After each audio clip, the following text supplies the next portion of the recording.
কোনো চ্যানেলে মনে যায় না কোনো কথা বলবো যে বাইক অ্যাম্বুলেন্স দাদা নিয়ে অনেক হয়েছে। দেশু 7 অবভিয়াসলি দেশু 7 দুর্গাপূজায় আসবে, মোস্ট হাই ফিল্ম।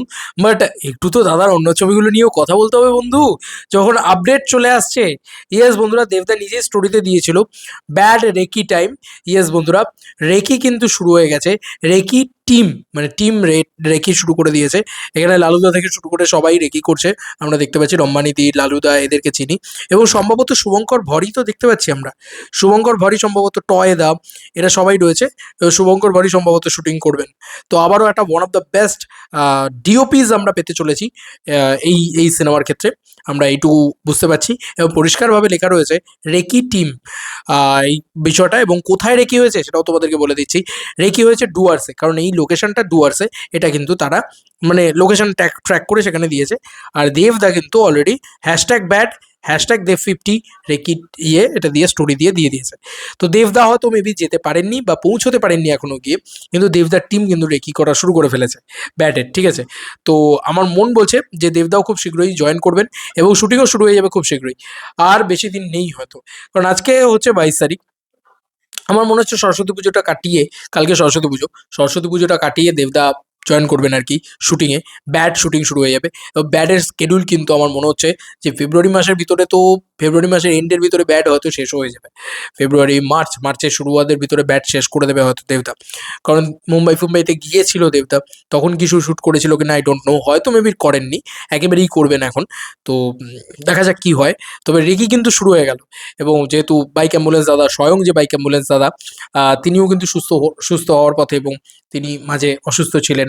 সেই সমস্ত খবরপত্র চারিদিক থেকে সার্কুলেট হয়েছে, এবং আমরা দেখেওছি যে দেবদা কত বড় দয়ালু মনের মানুষ। তিনি কিন্তু দেখা করতে গিয়েছিলেন। বাইক অ্যাম্বুলেন্স দাদা নিজেও বলেছেন এই কথাটা, যে দেবের মতন মানুষ হয় না। তো এই জিনিসটা কিন্তু ঘটেছে ভাই, এটা কিন্তু ঘটেছে, সিরিয়াসলি ঘটেছে। যাই হোক, তো ফাইনালি বাইক অ্যাম্বুলেন্স দাদার কিন্তু শুটিংয়ের কাজ শুরু হতে চলেছে খুব শীঘ্রই, কারণ রেকি যখন শুরু হয়ে গেছে আর এক সপ্তাহের ভিতরেই শুটিং শুরু হয়ে যাবে। এটুকু তো আশা রাখাই যায়, রেকি শুরু হয়ে গেছে যখন। কারণ আর সময়ও নেই, মানে বেশি সময় নেই গো। দেবদা এবার ঝাটাপাট শুটিং করবেন, ঝাটাপাট রিলিজ করবেন। কারণ দেখো, মানে এরম নয় যে ঝাটপাট শুটিং করবেন মানে একদম সেটার ইয়ে হবে না। মানে এবার প্রচুর ইয়েতে আর কি কাজ শুরু হয়ে যাবে। দেবদার পুরো দম ফেলার টাইম থাকবে না গো এর মধ্যিখানে, যা দেখতে পাচ্ছি। কারণ অলরেডি বাইক অ্যাম্বুলেন্স দাদা শুটিং সেরে এসে দেবদাকে একটু ভোটের প্রচারেও যেতে হবে, সেই প্রচারেও উনি থাকবেন। তারপরে এসে না হয় উনি আবার দেশু 7 নিয়ে পড়বেন। দেশু 7-এর শুটিং আছে। আচ্ছা, দেশু 7 শুটিংয়ের ছাড়াও টনিক 2-এর শুটিং আছে, সেটা আবার বিদেশে আছে। তো তারও একটা বড় স্কেডিউল আছে। তো দেবদার কিন্তু মানে দম ফেলার টাইম থাকবে না এই বছরে। মানে প্রতিটা দিন দেবদার every day is a biggest working day হতে চলেছে দেবদার জন্য এবারে। এবং দেবদা মিউজিকে বসা থেকে শুরু করে সব কিছুতেই থাকেন।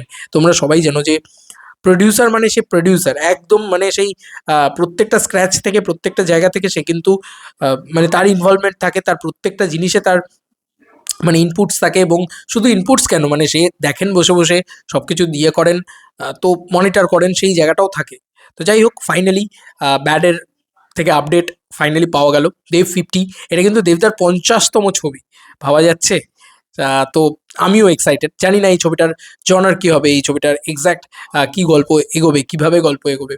কিন্তু আমি এইটুকুই বললাম যে বাইক অ্যাম্বুলেন্স দাদা তাঁর জীবনে, মানে স্বয়ং করিমুল হক আর কি, তাঁর জীবনে এত সুন্দর গল্প রয়েছে, বা এত সুন্দর কিছু কি বলে মানে ওটাকে কী বলে, মানে এত সুন্দর কিছু ঘটনা রয়েছে, সেগুলো যদি সত্যি বলছি, সেই সত্যি ঘটনাগুলোকে যদি ফিল্মাঙ্কন করা যায় বা চিত্রায়ন করা যায়, দেখতে যা লাগবে না ভাই, উড়ে যাবে সবাই। তো এই ছিল এখনকার মতো ভিডিও। তোমাদের আর কি মতামত এই ভিডিওটাকে নিয়ে জানিও কমেন্ট সেকশনে। চলো বন্ধুরা, নতুন কোনো ভিডিওতে দেখা হবে, বাই।